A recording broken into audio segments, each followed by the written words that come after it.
lost in the woods.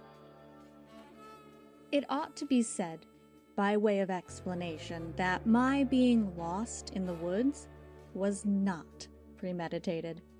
Nothing could have been more informal. This apology can be necessary only to those who are familiar with the Adirondack literature. Any person not familiar with it would see the absurdity of one going to the northern wilderness with the deliberate purpose of writing about himself as a lost man. It may be true that a book about this wild tract would not be recognized as complete without a lost man story in it, since it is almost as easy for a stranger to get lost in the Adirondacks as in Boston. I merely desire to say that my unimportant adventure is not narrated in answer to the popular demand, and I do not wish to be held responsible for its variation from the typical character of such experiences. We had been in camp a week on the upper Ausable Lake. This is a gem, emerald or turquoise as the light changes, set in the virgin forest. It is not a large body of water, is irregular in form, and about 1.5 miles in length. But in the sweep of its wooded shores and the lovely contour of the lofty mountains that guard it, the lake is probably the most charming in America. Why the young ladies and gentlemen who camp there occasionally vex the days and nights with hooting and singing sentimental songs is a mystery even to the laughing loon. I left my companions there one Saturday morning to return to Keene Valley, intending to fish down the Ausable River. The upper lake discharges itself into the lower by a brook which winds through 1.5 miles of swamp and woods. Out of the north end of the lower lake, which is a huge sink in the mountains and mirrors the savage precipices, the Ausable breaks its rocky barriers and flows through a wild gorge several miles to the valley below. Between the lower lake and the settlements is an extensive forest, traversed by a cart path, admirably constructed of loose stones, roots of trees, decayed logs, and slippery rocks and mud. The gorge of the river forms its western boundary. I followed this caricature of a road 1 mile or more, then gave my luggage to the guide to carry home, and struck off through the forest, by compass, to the river. I promised myself an exciting scramble down this little frequented canyon, and a creel full of trout. There was no difficulty in finding the river, or in descending the steep precipice to its bed. Getting into a scrape is usually the easiest part of it. The river is strewn with boulders, big and little, through which the amber water rushes with an unceasing, thunderous roar, now plunging down in white falls, then swirling round in dark pools. The day, already past meridian, was delightful. At least, the blue strip of it I could see overhead. Better pools and rapids for trout never were, I thought, as I concealed myself behind a boulder and made the first cast. There is nothing like the thrill of expectation over the first throw in unfamiliar waters. Fishing is like gambling, in that failure only excites hope of a fortunate throw next time. There was no rise to the leader on the first cast, nor on the 21st, and I cautiously worked my way downstream, throwing right and left. When I had gone 1/2 mile, my opinion of the character of the pools was unchanged. Never were there such places for trout, but the trout were out of their places. Perhaps they didn't care for the fly. Some trout seemed to be so unsophisticated as to prefer the worm. I replaced the fly with a baited hook. The worm squirmed. The waters rushed and roared. A cloud sailed across the blue. No trout rose to the lonesome opportunity. There is a certain companionship in the presence of trout, especially when you can feel them flopping in your fish basket. But it became evident that there were no trout in this wilderness, and a sense of isolation for the first time came over me. There was no living thing near. The river had by this time entered a deeper gorge. Walls of rock row perpendicularly on either side. Picturesque rocks, painted many colors by the oxide of iron. It was not possible to climb out of the gorge. It was impossible to find a way by the side of the river, and getting down the bed, over the falls, and through the plumes was not easy, and consumed time. Was that thunder? Very likely. But thunder showers are always brewing in these mountain fortresses, and it did not occur to me that there was anything personal in it.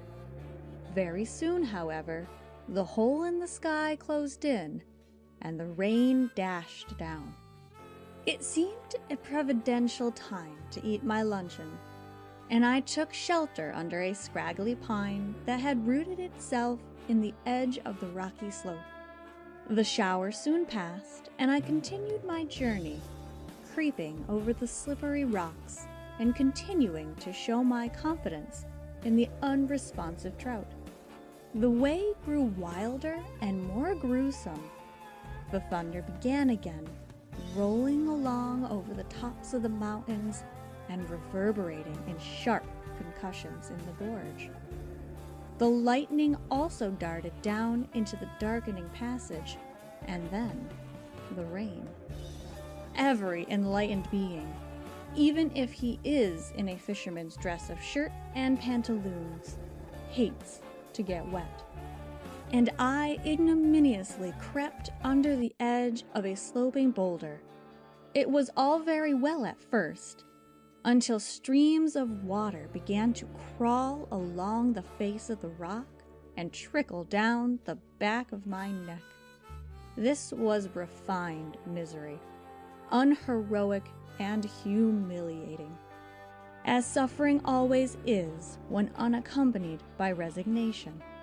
A longer time than I knew was consumed in this, and repeated efforts to wait for the slackening and renewing storm to pass away. In the intervals of calm, I still fished, and even descended to what a sportsman considers incredible baseness. I put a sinker on my line. It is the practice of the country folk, whose only object is to get fish, to use a good deal of bait, sink the hook to the bottom of the pools, and wait the slow appetite of the summer trout. I tried this also. I might as well have fished in a pork barrel. It is true that in one deep, black, round pool, I lured a small trout from the bottom and deposited him in the creel, but it was an accident. Though I sat there in awful silence, the roar of the water and thunder only emphasized the stillness, full half an hour, I was not encouraged by another nibble.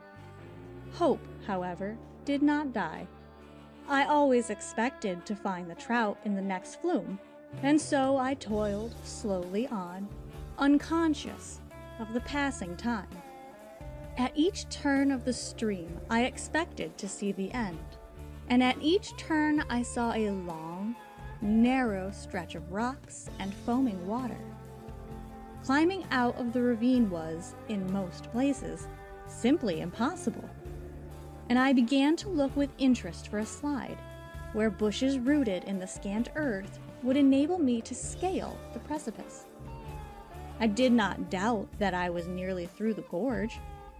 I could at length see the huge form of the giant of the valley, scarred with avalanches at the end of the vista, and it seemed not far off, but it kept its distance as only a mountain can, while I stumbled and slid down the rocky way. The rain had now set in with persistence, and suddenly I became aware that it was growing dark. And I said to myself, if you don't wish to spend the night in this horrible chasm, you'd better escape speedily. Fortunately, I reached a place where the face of the precipice was bush-grown, and with considerable labor scrambled up it, having no doubt that I was within half a mile, perhaps within a few rods, of the house above the entrance of the gorge, and at that, in any event, I should fall into the cart path in a few minutes. I struck boldly into the forest, congratulating myself on having escaped out of the river. So sure was I of my whereabouts that I did not note the bend of the river, nor look at my compass. The one trout in my basket was no burden, and I stepped lightly out. The forest was of hardwood and open except for a thick undergrowth of moose bush. It was raining. In fact, it had been raining more or less for a month, and the woods were soaked. This moose bush is most annoying stuff to travel through in a rain, for the broad leaves slap one in the face and sop him with wet. The way grew every moment more dingy. The heavy clouds above the thick foliage brought night on prematurely. It was decidedly premature to a nearsighted man whose glasses the rain rendered useless. Such a person ought to be at home early. On leaving the riverbank, I had borne to the left, so as to be sure to strike either the clearing or the road, and not wander off into the measureless forest. I confidently pursued this course, and went gaily on by the left flank. That I did not come to any opening or path only showed that I had slightly mistaken the distance. I was going in the right direction. I was so certain of this that I quickened my pace, and got up with alacrity every time I stumbled down amid the slippery leaves and catching roots, and hurried on. I kept to the left. It even occurred to me that I was turning to the left so much that I might come back to the river again. It grew more dusky and rained more violently, but there was nothing alarming in the situation, since I knew exactly where I was. It was a little mortifying that I had miscalculated the distance, yet, so far as I was from feeling any uneasiness about this, that I quickened my pace again, and before I knew it, was in a full run. That is, as full a run as a person can indulge in the dusk, with so many trees in the way. No nervousness, but simply a reasonable desire to get there. I desired to look upon myself as the person not lost, but gone before. As time passed, and darkness fell, and no clearing or road appeared, I ran a little faster. It didn't seem possible that the people had moved, or the road been changed, and yet I was sure of my direction. I went on with an energy increased by the ridiculousness of the situation, the danger that an experienced woodsman was in of getting home late for supper, the lateness of the meal being nothing to the gibes of the unlost. How long I kept this course, and how far I went on, I do not know. But suddenly I stumbled against an ill-placed tree, and sat down on the soaked ground, a trifle out of breath. It then occurred to me that I had better verify my course by the compass. There was scarcely light enough to distinguish the black end of the needle. To my amazement, the compass, which was made near Greenwich, was wrong. Allowing for the natural variation of the needle, it was absurdly wrong. It made out that I was going south when I was going north. It intimated that, instead of turning to the left, I had been making a circuit to the right. According to the compass, the Lord only knew where I was. The inclination of persons in the woods to travel in a circle is unexplained. I suppose it arises from the sympathy of the legs with the brain. Most people reason in a circle. Their minds go round and round, always in the same tract. For the last half hour, I had been saying over a sentence that started itself. I wonder where the road is.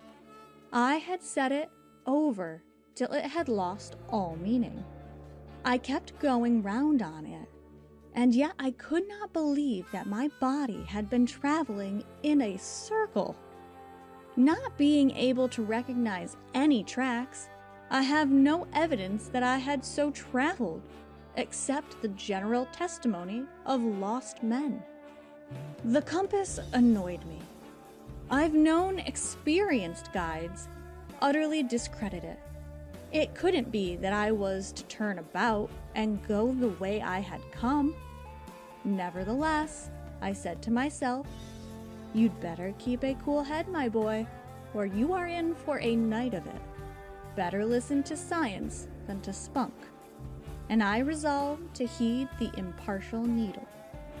I was a little weary of the rough tramping, but it was necessary to be moving, for, with wet clothes and the night air, I was decidedly chilly. I turned towards the north and slipped and stumbled along. A more uninviting forest to pass the night in I never saw. Everything was soaked. If I became exhausted, it would be necessary to build a fire, and as I walked on, I couldn't find a dry bit of wood. Even if a little punk were discovered in a rotten log, I had no hatchet to cut fuel. I thought it all over calmly. I had the usual 3 matches in my pocket. I knew exactly what would happen if I tried to build a fire. The first match would prove to be wet. The second match, when struck, would shine and smell and fizz a little, and then go out. There would be only 1 match left. Death would ensue if it failed. I should get close to the log, crawl under my hat, strike the match, see it catch, flicker, and almost go out. The reader, painfully excited by this time, blaze up, nearly expire, and finally fire the punk, thank God. And I said to myself, the public don't want any more of this thing. It is played out. Either have a box of matches, or let the first one catch fire. In this gloomy mood, I plunged on. The prospect was cheerless, for apart from the comfort that a fire would give, it is necessary at night to keep off the wild beasts. I fancied I could hear the tread of the stealthy brutes following their prey. But there was one source of profound satisfaction.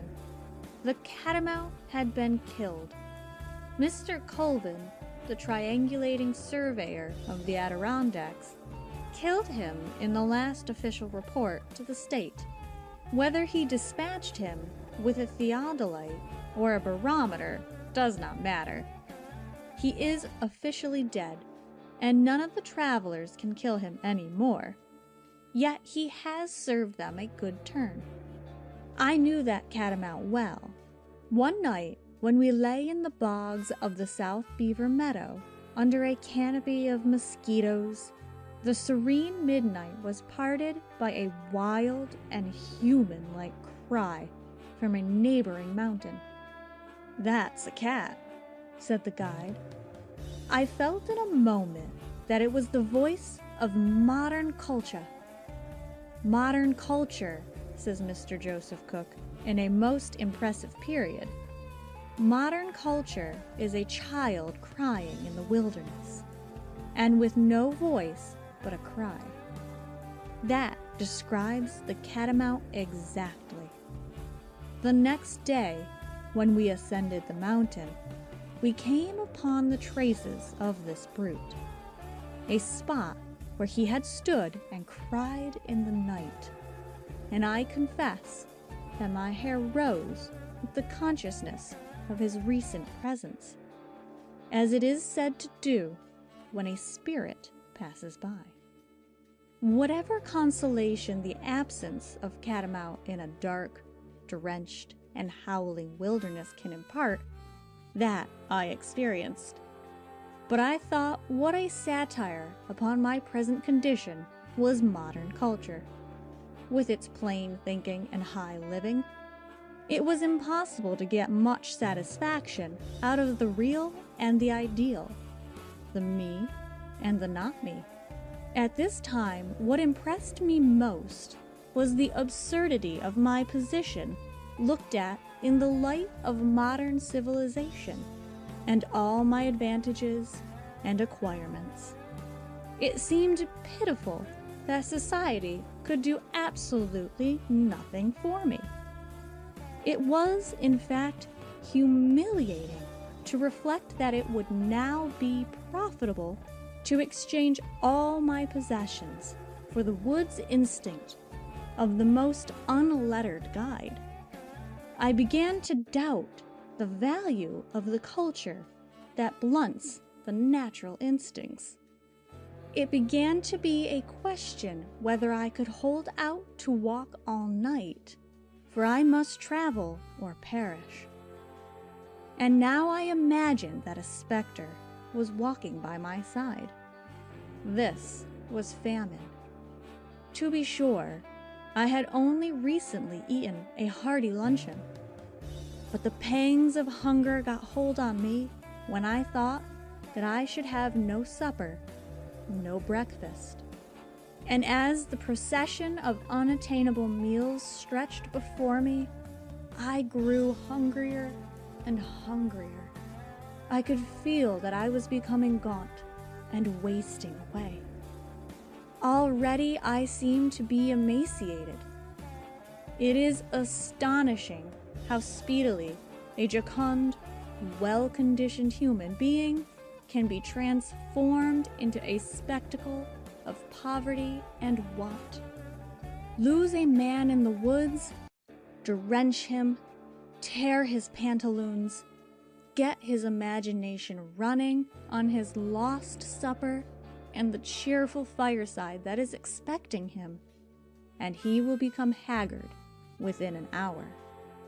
I am not dwelling upon these things to excite the reader's sympathy, but only to advise him, if he contemplates an adventure of this kind, to provide himself with matches, kindling wood, something more to eat than one raw trout, and not to select a rainy night for it. Nature is so pitiless, so unresponsive to a person in trouble. I had read of the soothing companionship of the forest, the pleasure of the pathless woods, but I thought, as I stumbled along in the dismal actuality, that if I ever got out of it, I would write a letter to the newspapers exposing the whole thing. There is an impassive, stolid brutality about the woods that has never been enough insisted on. I tried to keep my mind fixed upon the fact of man's superiority to nature, his ability to dominate and outwit her. My situation was an amusing satire on this theory. I fancied that I could feel a sneer in the woods at my detected conceit. There was something personal in it. The downpour of the rain and the slipperiness of the ground were elements of discomfort. But there was, besides these, a kind of terror in the very character of the forest itself. I think this arose not more from its immensity than from the kind of stolidity to which I have alluded. It seemed to me that it would be a sort of relief to kick the trees. I don't wonder that the bears fall too occasionally, and scratch the bark off the great pines and maples, tearing it angrily away. One must have some vent to his feelings. It is a common experience of people lost in the woods to lose their heads, and even the woodsmen themselves are not free from this panic when some accident has thrown them out of their reckoning. Fright unsettles the judgment. The oppressive silence of the woods is a vacuum in which the mind goes astray. It's a hollow sham, this pantheism. I said being one with nature is all humbug. I should like to see somebody.